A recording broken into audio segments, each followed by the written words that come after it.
Viol. C'est un mot lourd, pesant. Voyez, je le laisse planer et très vite, une mauvaise ambiance s'installe dans la salle. Pourtant, il est beaucoup plus courant qu'on ne le croit.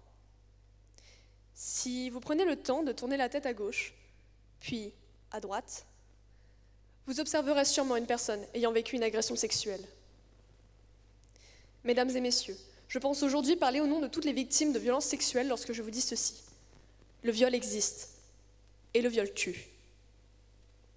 En France, dans l'article 222-23 à 222-26 du Code pénal, le viol est énoncé comme tout acte de pénétration sexuelle, de quelque forme qu'il soit, commis sur la personne d'autrui ou sur la personne d'auteur, par violence, menace, contrainte ou surprise. Il comprend donc pénétration buccale, anale, vaginale, par le sexe, les doigts ou un objet. Mais le viol est cultivé par la désinformation. On minimise le viol, on le méconnaît, on le banalise et on justifie les agresseurs alors même qu'il s'agit d'un crime ignoble qui brise des individus, des hommes, des femmes, des enfants, jusqu'à parfois ne pas leur permettre de se relever. Nombreux ne s'en remettront jamais. Cette méconnaissance du viol passe par le fait qu'on le représente instinctivement, et ce par notre éducation, comme un événement unique.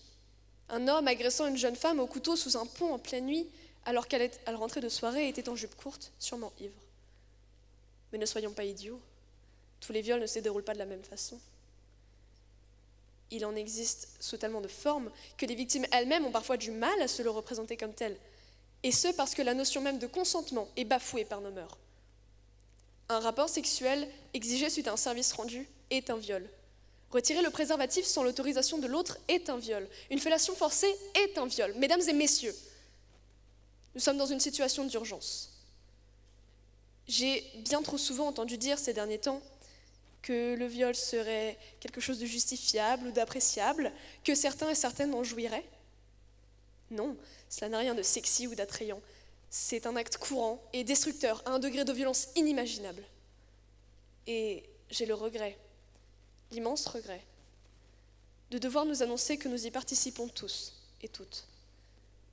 Nous participons tous et toutes à sa culture.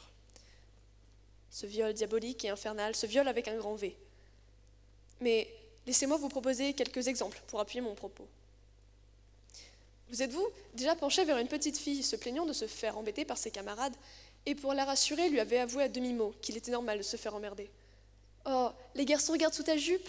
Non, mais c'est parce qu'ils t'aiment bien. » Avez-vous déjà laissé sous-entendre qu'une tenue était le problème, contrairement à l'éducation de certains et certaines ?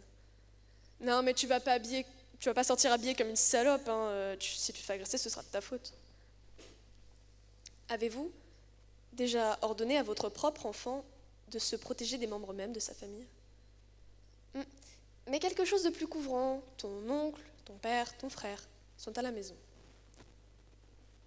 La culture du viol est présente dans notre quotidien à tous et à toutes, et elle entraîne un rejet de la faute sur la victime, qui ressent ensuite une difficulté ultime à se représenter comme telle. Car si le viol est un sujet tabou, la culture du viol l'est encore plus, car elle est culpabilisante. C'est pourtant là une violence vécue, subie, endurée avec douleur. La victime n'a en aucun cas sa part de responsabilité dans cet acte ignoble, contrairement à ce que cet entrain déraisonnable sociétal tenterait de nous faire croire. Un viol n'est et ne sera jamais quelque chose de réjouissant.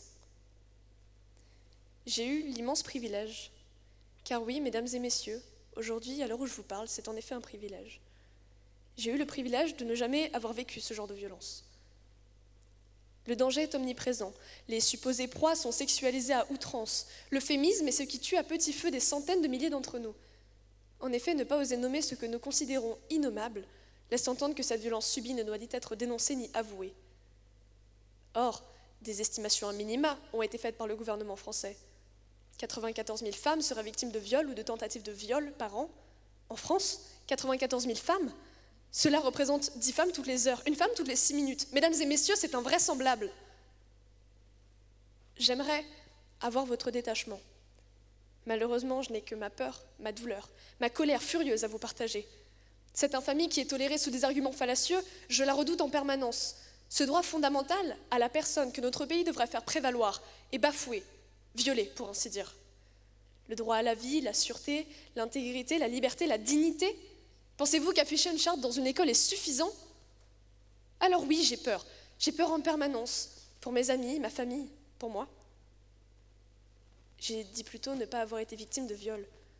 Mais je suis bel et bien victime de cette culture intolérable, ainsi que nous tous dans cette salle.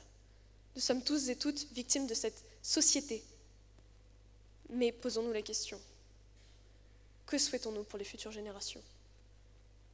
Une chose aussi futile que le droit de ne pas se faire agresser? J'ai tant de regrets à devoir me tenir aujourd'hui devant vous pour défendre ce sujet.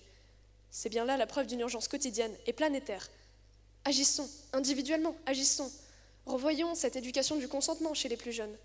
Apprenons dès le plus jeune âge, car le plus tôt sera le mieux, que jamais nous ne possédons un corps autre que le nôtre, que jamais un nom n'est à prendre à la légère. Avoir vécu un viol constitue un traumatisme, apportant avec lui les conséquences d'un traumatisme. Anxiété, stress post-traumatique, troubles du comportement alimentaire, troubles obsessionnels du comportement, sentiment de honte, dissociation, scarification, dépression. Nous nous devons d'agir face à ce problème. Et je reprendrai ici les mots de Greta Thunberg. Je ne veux pas que vous soyez plein d'espoir. Je veux que vous paniquiez. Je veux que vous ressentiez la peur que je ressens tous les jours. Et ensuite, je veux que vous agissiez. Des dispositifs ont été mis en place, les plannings familiaux ou encore le CDIFF, qui est le Centre d'information sur le droit des femmes et des familles. Mais est-ce suffisant? Car à l'étranger, la situation n'est pas meilleure. En Inde, des viols curatifs sont utilisés pour soigner l'homosexualité. 43 pays dans le monde ne considèrent pas le viol conjugal comme légalement incriminable. Au Royaume-Uni, une femme sur 4 a déjà vécu une agression sexuelle. Nous nous devons de connaître le viol et sa culture désormais. Nous nous devons de protéger les victimes et éduquer les plus jeunes. J'aimerais désormais conclure en vous partageant l'histoire d'une jeune fille en Inde, dont je tairai ici le nom. Victime de cette culture que j'espère vous vous acharnerez désormais à combattre, elle s'est faite violenter et violer par 44 hommes. 44 individus. Réalisez bien l'horreur de la chose. Elle n'était qu'une enfant et devra vivre avec ce traumatisme, cet enfer constant, et ce toute sa vie. Le monde en est arrivé à ce stade. C'est notre réalité, la mienne, la vôtre. Quand allons-nous ressentir le désespoir, la détresse de cette situation? Arrêtons cette culture de la violence. Agissez maintenant. Arrêtons-le, ce viol. Merci.